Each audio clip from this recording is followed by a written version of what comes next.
هي اول مصطلح مرقنا عنه. المصطلح الثاني هي المساقط. شو بيهمنا المساقط فيكم؟ عشان نعرف احنا السلايس تبعنا. احنا قلنا سلايس، كلمة سلايس، وقت قلت سلايس بتعرف هذا السلايس طالع شلون؟ يعني انت عندك دائما احنا جسمنا ثلاثي ابعاد. اخذنا سلايس، شو هي سلايس؟ يعني وين يمين على الصورة، وين يسار، شو اللي فوق، شو اللي تحت، بتضيع انت. تمام؟ يعني انت بدك تتخيل دائما بدك تاخذ مسقط بدك تتخيله، بدك تتخيل وقت اخذ صورة طيب يا ترى هي هلا وقت عم صور الكلية انا، راس الكلية هي متجهة للرجلين ولا للراس؟ تمام؟ هي الطرف الكلية هي مختلف على اليمين ولا على اليسار؟ عشان تدرس كليتها تعرف انه كليتها صح ولا لا؟ بركي قابل الكلية، بركي في شيء ثاني عرفت شلون؟ فمشان اعرف ان هذا التوجه شلون انا مكاني صح لازم اعرف المساقط. فنحن هذا ما حدا بيحكي لنا عليه المساقط، بس انا حبيت اضيفه عليكم مشان انتم بس نوعا ما تاخذوا شريحه تتخيلوها صح. هلا هذا نفس الحكي اللي طلع على الطبقه، تمام؟ اذا فهمتوه هون خلص فهمتوه بالطبقه، فهمتوه بالمبنى. الان بتصور في عندي مسقط سهمي او طولي، مسقط عرضي. تمام، هي مسقط سهمي وهي عرضي. شلون السهمي او طولي؟ هذا هو. شايفين هذا جسم الانسان؟ اذا حاطط البروب هيك هذا سهمي. وعرضي هيك. هذا كله نقدر نحكي عليه بعدين. انا خليني بس هلا عرضي وطولي. طيب عرضي وطولي. حلو. اخذنا بروب هذا هو.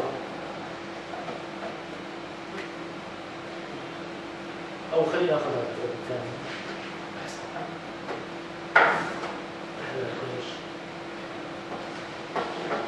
هذا البروب.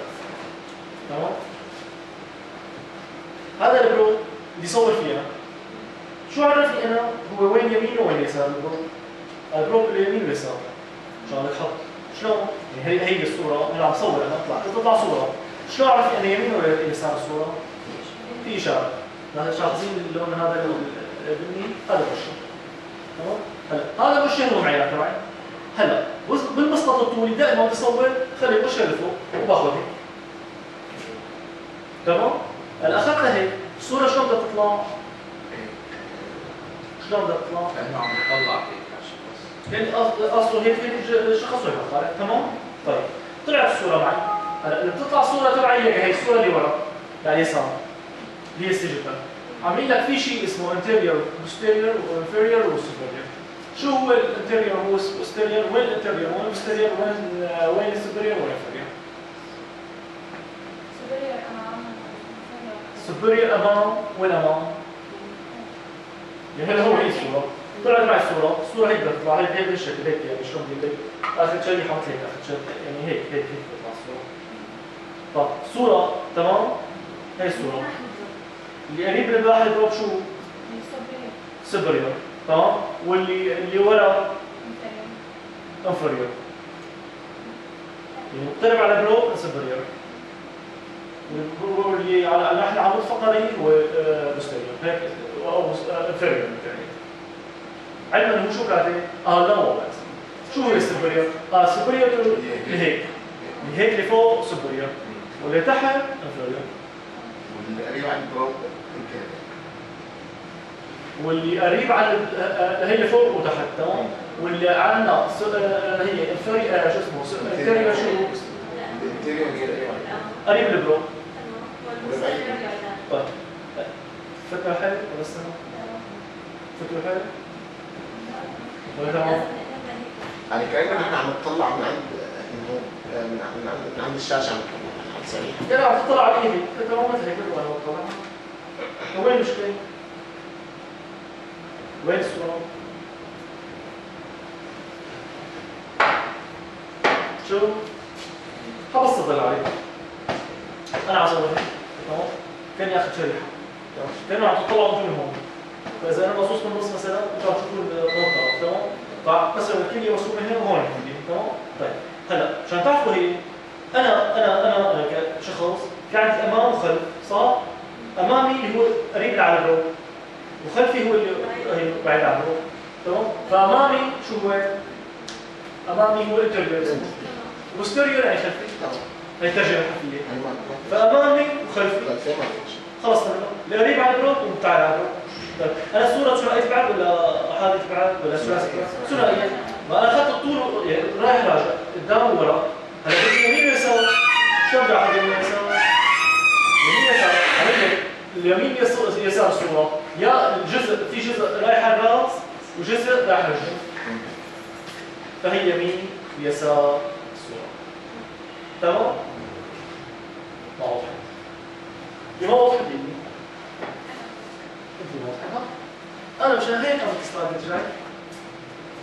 تعال نشوف. نحن هذا الجسم الانسان كنا عم نصوره. هذا هو. فجهاز الجسم في علوي وسفلي. تمام؟ وفي عندنا رايت وليفت وفي عندنا بوستيريور وانفيريور. هلا حنشوفهم. هلا هي نحن هي منظر امامي وهي جانبي. طيب كمان نبسط اكثر. هي البرو هي صورة البرو. تمام؟ فانا وقت كنت حاطط هون هي صورة البرو. اول شيء اللي راس البرو اللي هي الانتريور واخر البرو هو بوستيريور. فانا جسمي انا ما اصور من هون فالقسم الامامي القسم الخلفي هو بوستيريور. تمام؟ لانه هيك البرو تناسب. وفي عندي سوبريور سوبريور لفوق وانفيريور لتحت. تمام؟ طيب وتوضح اكثر. هي الصورة. هذا البرو بدك تمسكيه وتحطيه هون يطلع هون. فالجزء الخلفي من جسم هي هو جزء خلفي والجزء الامامي هو جزء امامي. طب الطرف الثاني شو عندك؟ عندك راس ورجلين. راس اللي هو السوبريور وانفيريور هي الرجلين. خلاص ان شاء الله. تمام؟ وضحت. وهي المسافه. تمام. مش هيك حطيت هذا السؤال. طب قلبنا البرو عملناه بالعرض. تمام؟ انتريور وبوستيريور هيك قلبنا البرو. تمام؟ أول شغلة العلامة هي اللي وجدت لها شوي بتكون على اليمين. معناتها عكس العلامة يسار. شو بيبقى عندي؟ فوق وتحت. شو هن؟ راس البرو وضعيف البرو. لا مو نفسه. عكس ايه فوق وتحت اصلا. ايه صار انتريور وبوستيريور. شو؟ لاحظ هي اللي قبلها. الانتريور اللي ناحية البطن والبوستيريور اللي عند البطن. هون نفس الشيء، الانتريور اللي عند البطن والبوستيريور عند الظهر.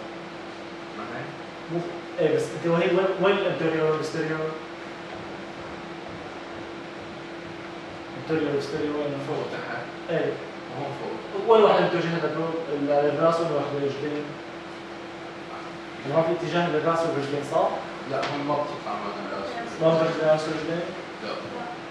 اكيد؟ شو رايكم؟ هو اخر سلايد هي. تمام. لاحظين انه ما في فوق تحت. شو هيك ما حط راس ورجلين؟ ما ظبط معلم. لا زبط. اكيد ظبط. بس انا كنت عم بفكر بشغله. هي تخيل هي قصه تخيل بس الصوت تبعك تخيل عرفت وين الصوره. عرفت شو عم ترسم. تمام؟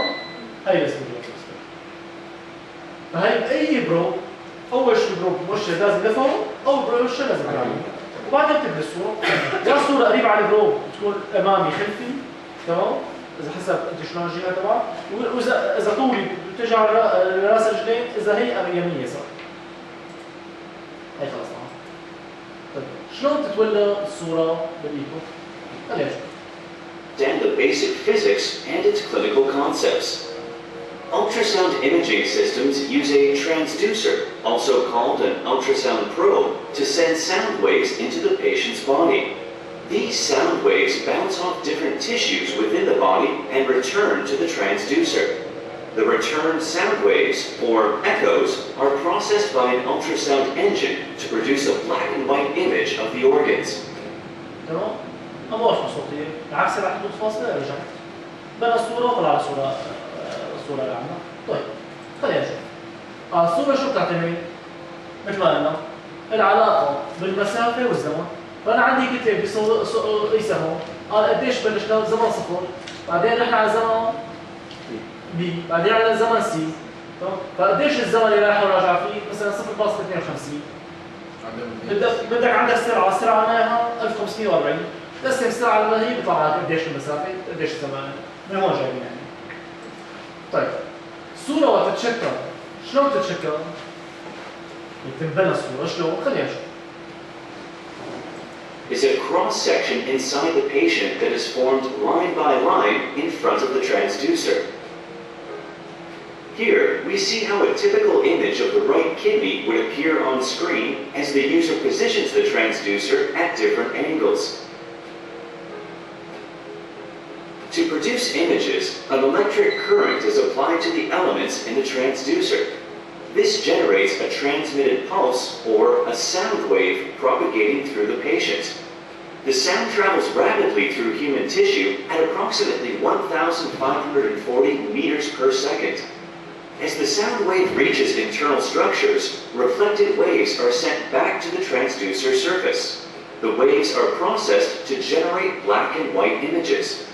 Since sound travels back and forth at a known speed, the system is able to interpret the signal and display structures at their exact location on the screen. Shallow structures, which reflect first, will be displayed at the top of the image. Echoes from deeper structures take longer to return and are displayed at the bottom of the image. This processing is done rapidly enough to display moving images in real time. هو شو عرفوا انه ليش هو احنا طلعنا صوره؟ في شيء عميق في شيء سطحي. تمام؟ العميق شو عم بيعرفوا العميق؟ الزمان. فتاخر الزمان بيرسموا تحت. بكير الزمان بيرسموا فوق وتدرجا حسب الصوره. فهيك فكره الرسم. عم يرسمها بس شلون عم يرسمها بسرعه لانه معالجاتنا الحمد لله سريعه صارت عندنا تطور العلم. فصار عندنا معالجه سريعه صار يعطينا بالريل تايم.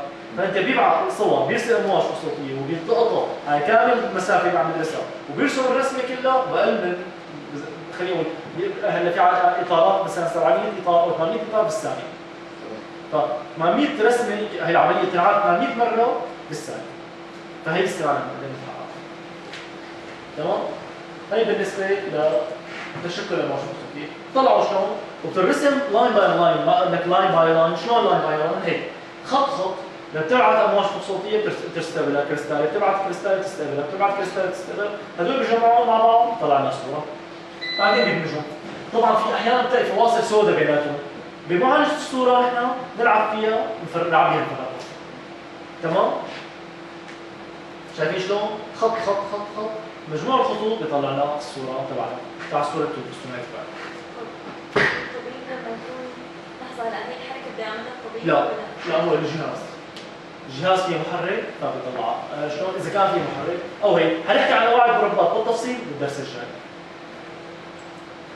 طيب تفاعل كثير انا بصراحه اول ما كنت ادرس فيكم اول ما بلشت فيكم اكره شغله التفاعل غليظه يعني ما افهم شو بيقول لك تبع صور شو بيقول لك انكسار والله ضيع يعني حسب ما لعب يعني بعدين لحتى لقيت كم مقطع فيديو شرحوا لي اياها ببساطه فعجبتني الفكره فقلت لك شغله فيه. شو اشكال تبع الصور هدول خلينا نقول اذا حكينا 4 اشكال. 4 اشكال شو هن؟ الامتصاص والتبعثر والانكسار. هلا امتصاص او تخبيط اتنيويشن تمام؟ الريفلكشن انعكاس، السكاترينج اللي هو التبعثر والريفراكشن اللي هو الانكسار اذا صح التعبير. طيب يا سيدي الكريم طلعوا العظم حاطين اول صوره عظم. شو اول صوره عظم؟ شو عاطينا؟ اول صوره بالعظم عاطينا شو؟ بالعظم عاطينا انه والله انعكاس في شويه تبعثر بس انعكاس كلي. شو يعني بعده ما في صوره. خلينا نتفق العظم بعده ما في صوره. ليش؟ بيعتمد على شيء اسمه مقاومه صوتيه نحكي عنها بالتفصيل. طيب لاحظوا هون المراره ما شافتها الموافقه الصوتيه ما شافتها. ما عليك. لا ما شافتها بنوم يعني مو حاططها بإيدها. شو اعطتها؟ ما عكس عمل نوم. شو بتعطيه؟ اسود لانه ما في انعكاس. عكس اللي بعدها بيعطيك بس شو ما في انعكاس فشو بيعطينا؟ اسود. الكبد لا والله الكبد شافه انعكس على سطحه انعكس بجوز كثير كتل جوا انعكس على السطح الثاني عرفت شلون؟ وفي تبعثر. هذا الانعكاس واللي هي بيعطينا اللون المادي. حطيت انا هذا المحل انه العظم لوجيكا انه كثافته عاليه فالانتقال من العظم لاي نسيج ثاني بعيد كبير. فمشان هون هي بسموها مقاومه صوتيه، الانتقال من مكان لمكان حسب الممانعه تبعه، فاذا ممانعه كبيره مع صوتيه كبيره فانعكاس كامل كثير فما تقدر تكون. اما اذا كان بسيط ففي انعكاس بسيط وفي اختلاط، تمام؟ طيب خلينا نشوف فكره ونطبق الافكار على تشكيل الصوره مشان نقربها، مشان اذا مرقت معكم ما تلاقوها صعبه مثل ما كنت لاقيها. اول فكره هو فكره التخمين. خلينا نشوف Effects of frequency. With ultrasound, the major source of sound wave attenuation in soft tissue is absorption, which is the conversion of acoustic energy into heat. This result. شو بيحول؟ الطاقة الصوتية لحرارة. تمام، طب اي تحويل هو الامتصاص هو تحويلها من هي لحراره، هذا التحويل لحراره هو اسمه التخمين. تمام؟ In the ultrasound wave becoming weaker over distance. Deeper. وتتخمر شو بصير الطاقه؟ تضعف الطاقه الصوتيه. هلا شو يعني طاقه صوتيه؟ هلا حنشوف شو يعني طاقه صوتيه. Structures can be more difficult to see with ultrasound as the signal attenuates. Most ultrasound systems compensate for weaker, deep signals by increasing the time gain compensation. لاحظوا انه وقت كان هون سطوع عالي ضعف بعيد ضعف فصار كثير ضعيف، فعوضوه بشيء اسمه تايم جين كومبنسيشن، يعني تعويض مع الزمن، تعويض الربح مع الزمن. فانا الطاقه هي تعبر عنها بالسطوع، تمام؟ فانا لعوض السطوع اللي هو التخامل اللي عندي اياه، شلون بعوضه؟ بعوضه بشيء اسمه تايم جين كومبنسيشن، لانه وين راح السطوع تبعي او الطاقه تبعي؟ بالتخمين اللي تحولت لحراره. Otherwise known as TGC or gain at deeper levels. Increasing the TGC or تمام؟ تي جي سي، شو هذا التي جي سي؟ مشان انا ليش بعيه؟ في زرار هون اذا شايفينه بالجهاز عندكم، تمام؟ اسمه تي جي سي. وهدول من 0 سم مثلا ل 18 سم تتحكم فيهم. يعني شو نعمل؟ نزيد الطاقة؟ هلا مثلا هون هي بزيد الربح هون، تمام؟ فالتخميد اللي رايح بيعوضه هون بالربح، شلون؟ مو طاقه هي الربح ما نزيد شيء على جسم الإنسان. لا الطاقه رجعت ضعيفه، فشو بساوي؟ انا بعالج الصوره تبعي، اي بعالج الصوره تبعي قويه، بضخم مشان بس بضخم تحت ما بضخم فوق، مشان شو اسمه؟ هيموجينيوس، حكينا تجانس، بتقولون كلمه تجانس، ليش انا شرحت المصطلحات الاولانيه؟ مشان احققها، تمام؟ هي بالنسبه لشيء اسمه تخامل، تمام؟ فهي الصوره، فانا هون في عندي شيء اسمه حقل قريب وحقل بعيد، اذا كان الكليه فوق مركز على الحقل القريب، واذا كان الكليه تحت كبر الصوره انا لا الحقل البعيد، تمام؟ وهذا اللي بيلعب فيه اسمه الفريكونسي. طيب خلينا نشوف هون كمان، هون عم بحكي عن الفكره تبع انه فكره الغاز او اللي هي مقاومه قليله فبيعطينا بيمشي الويف، او اذا كان مقاومه عاليه بيعمل بلوك للويف تعوض. طيب اعكس، هلا حكينا احنا على شيء اسمه تخميد، تخمدت راحت. طيب اعكس شلون بصير اعكاس؟ شو وظيفته؟ خلينا نشوف. occurs when a sound wave encounters a boundary between two different media, such as between. انا عم لك على الباوندري اللي هو حدود بين different media، باختلاف الحدود فاصله بين different media، تمام؟ Tissue and bone. Some of the wave bounces back toward the source of the echo. The reflected angle of incidence is identical to the transmitted angle of incidence.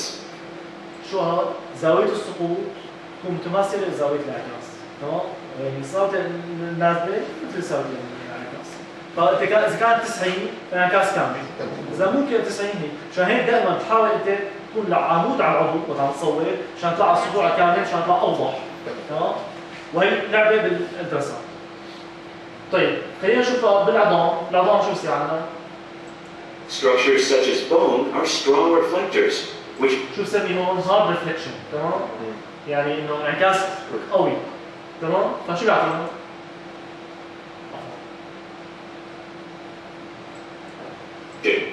occurs when a sound wave encounters a boundary between two different media. Wave is reflected by the structure. In this case, an acoustic shadow will be created.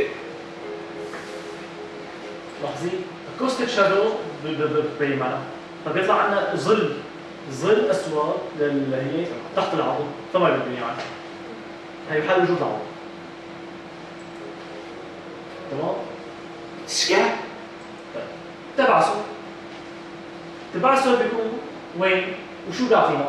يعني هلا فهمنا نحن اذا كان انعكاس كامل بيكون ممتاز، اعطانا سطوع. اذا نحن انعكاس شديد قوي اعطانا انعكاس كامل فما عاد بين بعده امتصاص خمدنا الاشاره ضعفت راحت الاشاره. طيب تبعثر شو بيعطينا؟ بده يعني اشاره شو بيروح هيك بس شو بيعطينا على الصوره؟ مقويط مقويط حلوه لغه عربيه. Error occurs when ultrasound waves encounter a medium with a non-homogeneous surface. A portion of the بتكون سطح غير متجانس تمام؟ sound wave is scattered in random directions. The consequence of scatter is known as speckle, which produces the grainy appearance in an ultrasound image. تمام؟ سبيكل اعطاك بقع، هي البقع اعطانا صوره اسمها جريني او محبحبه تمام؟ فاي صوره تطلع محبحبه بسبب تبعثر. فالجهاز اذا بيقدر يعالج الجريني في عندنا شيء اسمه سبيكل ريدكشن اللي هو بيقلل البقع بهي الجهاز بيكون. وهي تقنيات وحقها مصاري، شلون؟ هي شغلة معالجة الصورة. طيب منين جاية الحبحبة هي تبع الصورة؟ جاية من التبعثر. تمام؟ ليش؟ لأن التبعثر شو بيعطيك؟ أنت هون الكتلة فلازم طلعت العمودي أخذ الصورة، طيب تروح تقلب على كريستالة ثانية تعطيك صورة للمكان الثاني، وهو مو موجود أصلاً، هذا بيعطيك الجرين. طيب هي التبعثر.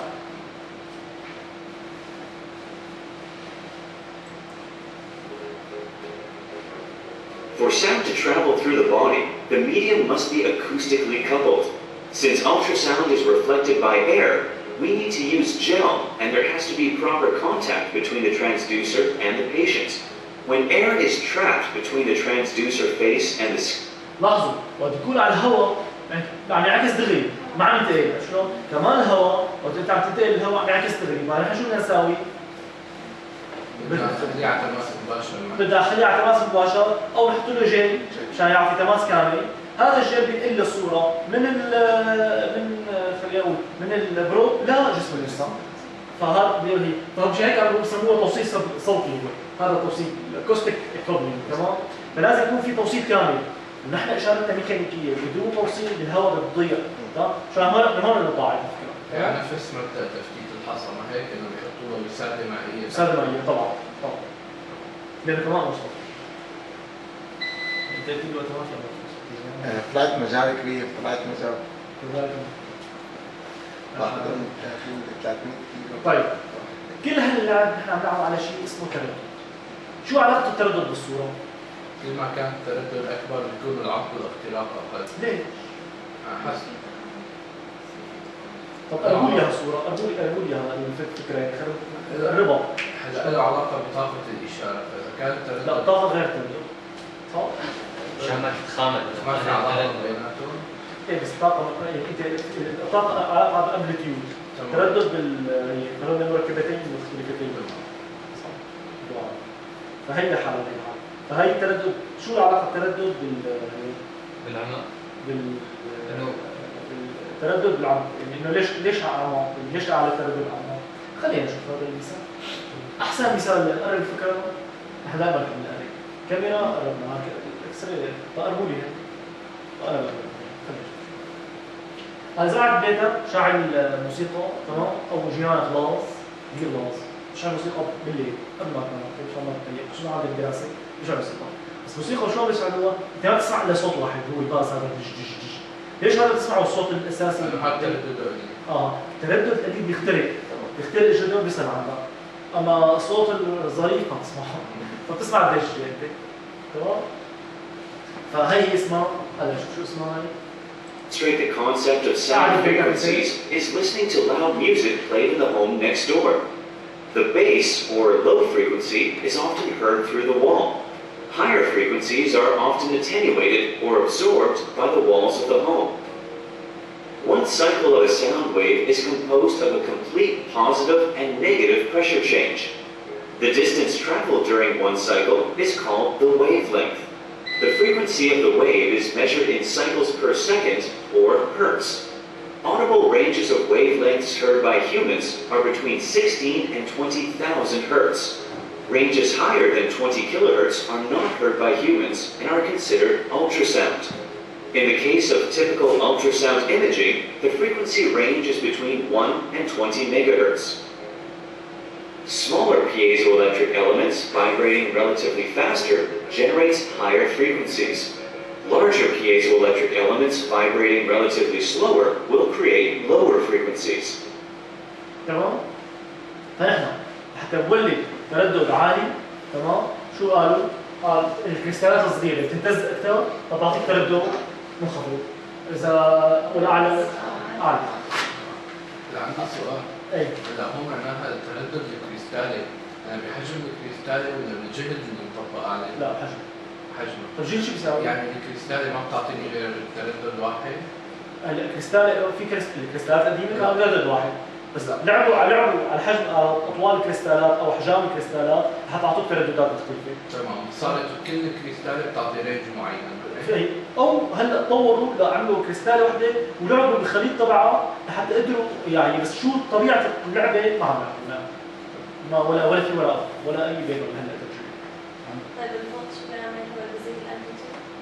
مش هذا السؤال عم بتهرس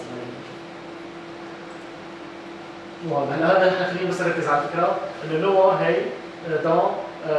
اذا كنا هاي ضل نفس البيت، اذا نخترق اللور تمام الفريكونسي. اعتبار الساعه ثابته بانه طول الموجه اذا زادت طول الموجه بتقل التردد. معروفه هي يعني العلاقه، هو بس عم بربط علاقه بين التردد عالي بيعطي تفاصيل. هذا ببيت واحد باخذ تفاصيل اكثر للتردد العالي، اما التردد المنخفض اللي بيعطيني بيت الثاني باخذ معلومات.